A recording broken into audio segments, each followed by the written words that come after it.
Hello and welcome back for season 2.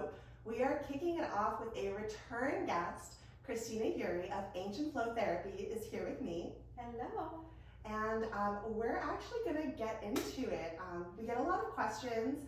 Her as a Jin Shin Jyutsu Acupressure practitioner and me as a Reiki energy healing practitioner.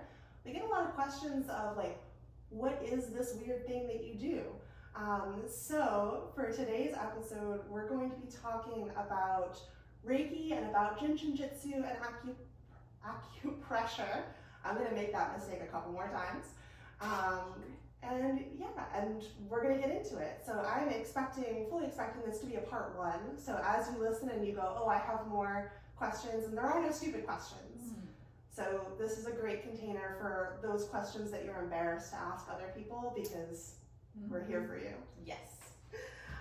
So Reiki, quick overview. Reiki is a healing system. A lot of people think of Reiki sessions. Reiki session, you lay on a table, receive from a practitioner, and you stay clothed through the whole session. A lot of massage therapists will incorporate Reiki into their massage, but Reiki is not massage. So the Reiki itself, you can be fully clothed, and it can be done over distance. So, Jin Shin Jyutsu. Yeah, Jin Shin Jyutsu.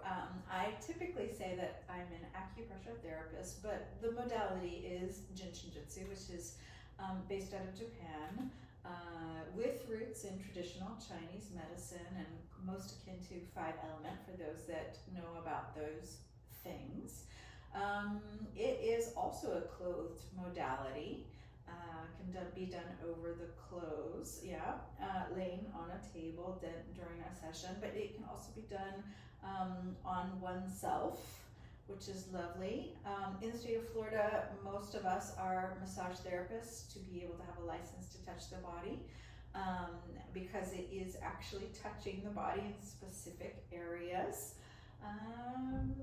So yeah, that's a quickie on what I do. Yeah, and so touch was one of the first big distinctions that I wanted to talk about, because again, people get confused. They're like, what's going on? What are you working with? And my understanding is that acupressure, like Reiki, can work for both physical ailments as well as energetic, emotional. So. Sure. How do you help someone with knee pain if you're not physically massaging the knee? Oh. And we're just gonna leave that sit for now. I saw your face. Yeah.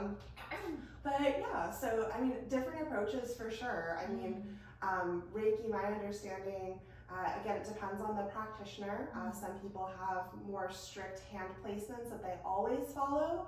Other folks will just, energetically scan the hands over the body and let the hands lead the way. I'm sort of in the middle. I have my flow, my routine, my ritual for a session, but if I notice my hands being pulled somewhere else, I'm just gonna let my hands hang out. And again, usually that's a little bit off the body. And it's interesting because that lack of contact can also lend itself to Zoom sessions. And at the height of COVID, folks were surprised. They wanted to be able to see me in person, but couldn't for a variety of reasons. And they're like, oh, we can get this energy going without being in the same room.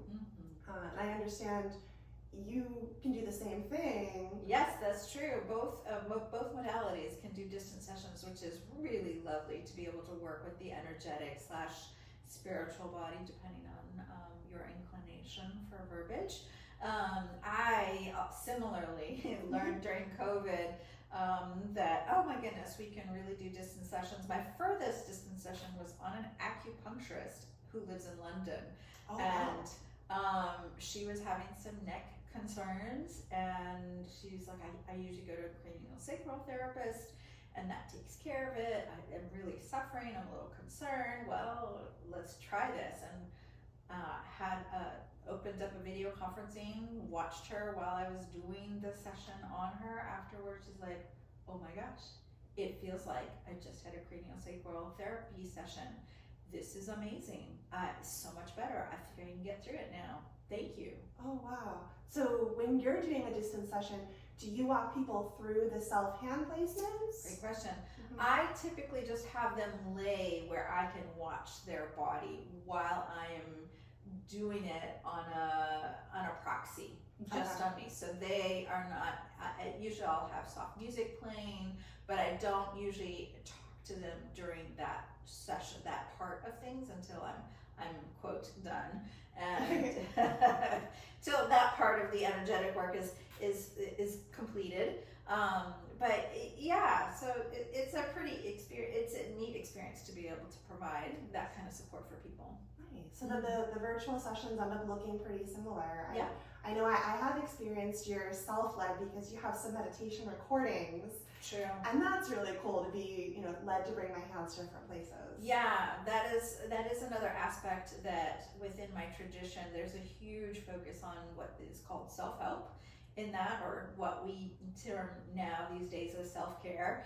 And so there is simplified versions that I like to teach my clients and others to be able to do on themselves, and to help take care of some things that generally are issues for most people, to really support their digestion, to support their energy levels, and to support elimination.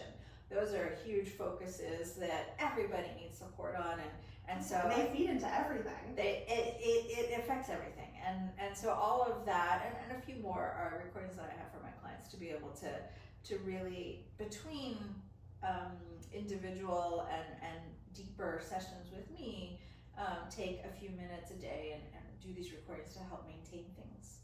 Nice. Mm-hmm. So one of the other questions that I had, because this is a common one, after a massage or any type of energy work, folks will say, drink plenty of water. Right. So after acupressure, does that hold true? Yeah, it's something that I do suggest to invite my clients to drink water and help their body assimilate to the new quote messages from what the work we have done. Acupressure, these sessions, usually for the next 8 hours after we've done it, are continuing to really work through the body, and it will probably lead to a more heightened, for most people, a more heightened experience for the next 8 hours. I know that was true for myself, my very first session.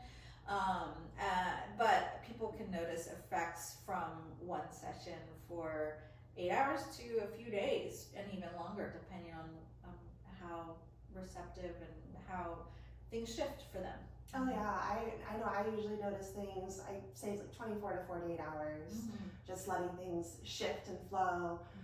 And after Reiki energy work, I always recommend, water is just always good. Water is good, for sure.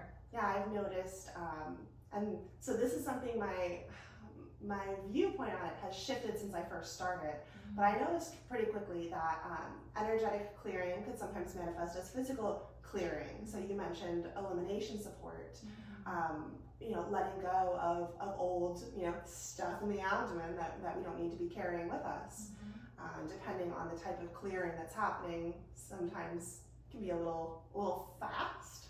Sure. But recently, as I've learned more about the nervous system, I've put a different spin on it, because when we're in fight or flight mode, when we're in that activated state, digestion gets put on pause. If you're trying to escape a lion, digesting breakfast is not important. Nope. And so you need to come out of fight or flight into rest and digest, and then the stomach goes back online. And so my new theory is that during these sessions, which incorporate quite a bit of relaxation, the stomach gets to go back online. Oh, for sure. Yeah. During many of my sessions, a lot of clients will hear The stomach gurgles. gurgles. Yes. To me, I'm like that, and they'll say, "Oh, I'm so sorry." No, this is perfect. It is really showing that your body has dropped into that parasympathetic state, that rest and digest, and these are all good signs that the body is assimilating what we're requesting of it. Yes. The other thing that I wanted to kind of touch on is that when I was saying digestion and energy and elimination, the thing that most of us think of is on the physical level, but this is also very much on the mental level, and how we digest with our heads, our brains, our minds, and the same with eliminate. We need to be able to let go of what no longer serves us in terms of what we're thinking about as well. So all of that, it's not just the physical plane, it's on the mental plane, and then on what some might call the energetic or spiritual plane. Oh yeah, and certain yoga instructors talk about that too. Twists for digestion on the physical, as well as digesting emotions, wringing out all that extra stuff from the day. Yeah. So you mentioned a whole bunch of things that acupressure can help with. What are some of the most common reasons that people book sessions with you? Usually, for the first time, people will come because they're in some traumatic traumatic stress experience, whether they're physically. I had somebody come for me because they weren't walking well, their ankles had kind of seized up, and they started coming to me to kind of handle that sort of 5-alarm fire situation. But most people stay because they are wanting to maintain their health as much as possible. So I definitely get people who come to me because they want to be at their peak performance, whether they're an athlete or not. They just realize that, first of all, the health is a top priority for them. That's really what it comes down to, is that health is a top priority, so they're coming to me for that reason. And then it's a shifting idea of like, oh, my shoulder, my knee, my whatever it may be, then it's staying and coming monthly, typically, to keep their health mentally, physically at their best levels. Oh yeah, and when you're keeping up with stuff, then those smaller things can maybe be the point of focus, because you're not getting to a point where there are huge things. The 5-alarm fires. Yes. Yeah. We're trying to catch them and throw the fire blanket over them, aren't we? Right. We're keeping them at a little cinder, and as opposed to the wildfires.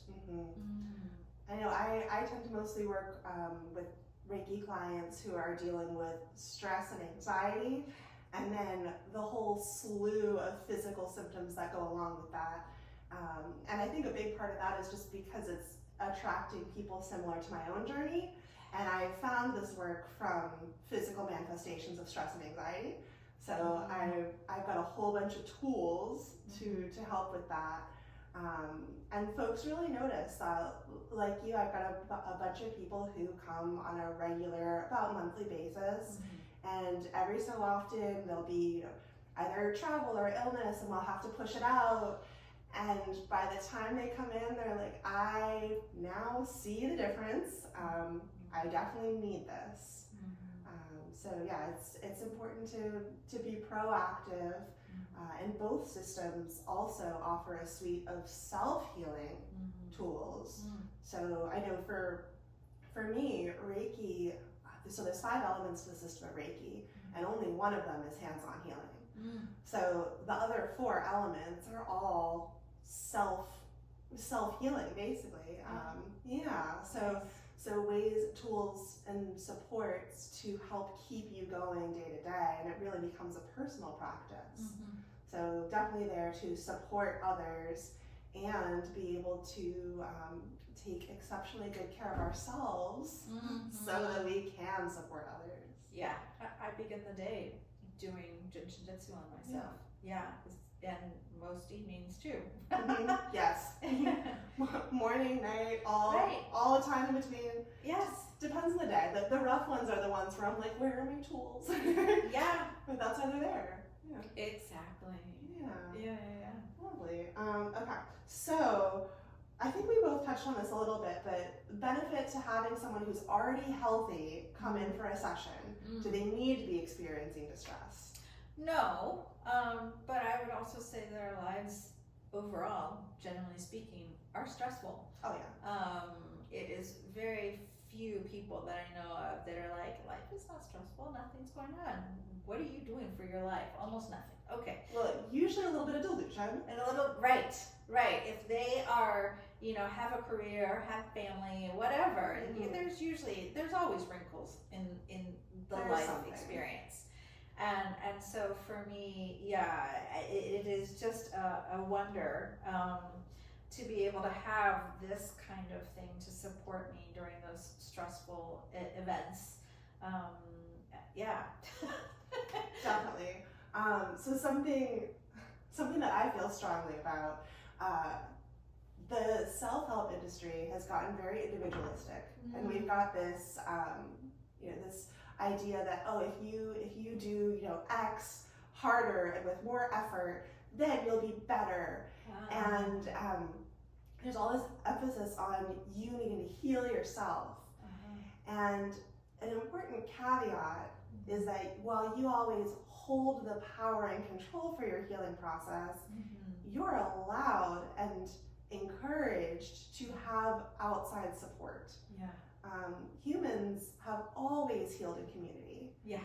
And I know that's an important part of Reiki, is that the energy that I'm generating is very much to support my client's energy, and they're always in complete control, both, literally by being able to sit up on the table and go, never mind, I'm leaving, as well as just energetically anything that they don't need, I can't force onto them. No, exactly. We all have that ability, that what's the word? Agency, exactly, over ourselves, whether it is on the physical or mental or spiritual level or energetic level. So having that agency is a huge part, but of course having support, somebody who has a bit more experience and more tools to be able to help us gain a new perspective and support us as we move towards something a little more healthier, because we didn't have that to begin with. Right, yeah. If not, we wouldn't have been in that traumatic place. And so having support is key in helping to continue to move to the next level, whatever that may be. And you're never done from that support. So do you see folks for energetic healing? Oh, for sure. Yeah, me too. I actually see you as one thing. Well, you're part of my team. Part of the team. And that's how it should be, is to have a team, making sure, this is something else that I'm passionate about, not putting all of your expectation and trust on just the one of going, oh, you can fix me. No, thank you. We're here to support. It is really about supporting, and I think both of us are extremely passionate about supporting others in whatever way that we can. Definitely. But we all have free will. We all have that agency, and so it's about supporting. Yes, definitely. And of course, there's ego in every field. Like I've heard Reiki practitioners say things that make me roll my eyes, and I'm sure you've heard. There's always going to be human ego. So just checking in with what feels right to you, and making sure that you as the client really get to stay in that role of control. So we're going to go into one of the most controversial questions. Is there a religion or belief system accompanying these practices? I think in terms of Jin Shin Jyutsu, there's this universal appreciation of all belief systems, and there can be just like the diamond, there are different facets to it that can be seen in a number of ways, from many different angles. But it's all about that universal, supportive, energetic experience. That's beautiful. I love the diamond analogy, because they're just different facets. Yes, different facets towards healing in whatever way is appropriate for the individual. Yes, and what I found is in most cases, it's just the label. So even when it comes down to healing, both of these practices are working with energy. They're different sets of tools. They're different containers. At their core, they're not that dissimilar. I would even even say that modern science, is just another facet Oh, of that course. diamond of healing. It's coming at it from a different angle. It's great too, has its place Oh, yeah. in helping to heal us in ways. I break my leg, please take me to, Yes. and have that take care of things. Mhm. So yeah. Yeah. Oh, yes. And that's another important element. I've seen people moving away from calling these alternative healing and more towards complementary healing. And I love the nuance there. We're not trying to take the place of No. modern Western medicine. No. Again, leg broken, I am not your first call. No. Once it's set, Yeah. we're here to help speed up Mhm. healing, maybe, or Yeah. pain management for sure. For sure. I mean, I have definitely worked with surgery clients, people Mhm. who have had surgery come to me within a day or two, and we dial down the pain levels and really have sped up that healing process that a few of the doctors have noticed, like, what, you're healing way faster. Oh yeah, interesting. I saw you after a procedure I had a few years ago, and the doctor thought that I was twice as far outside of surgery as I was when looking at the incisions. So little feather in Christina's cap. Thank you so much. I mean, it was because you were receptive, ready for that kind of experience, supported it in yourself, that you healed that fast, and I was just there supporting you. So yeah. I love the support. Yes. Wonderful. Well, if you have more questions about Reiki and Jin Shin Jyutsu, and I imagine most people do because, we're always talking about this stuff. Yeah. Definitely drop us a note. There should be comments on some of the platforms where you're watching or listening to this. My email is Caitlyn, Caitlyn, @heartmindgnv.com. And heartmindgnv.com is again the best place to find everything related to me and my practice. And Cristina, where's the best place to find you? Yes, best place to find me. My website, Ancient Flow, AncintFlow.com. And I'm on the social media platforms, LinkedIn, Instagram, Facebook, and I have a little bit of a YouTube presence. So yeah, find me in all of those spaces and places, and I look forward to connecting. Wonderful. Thank you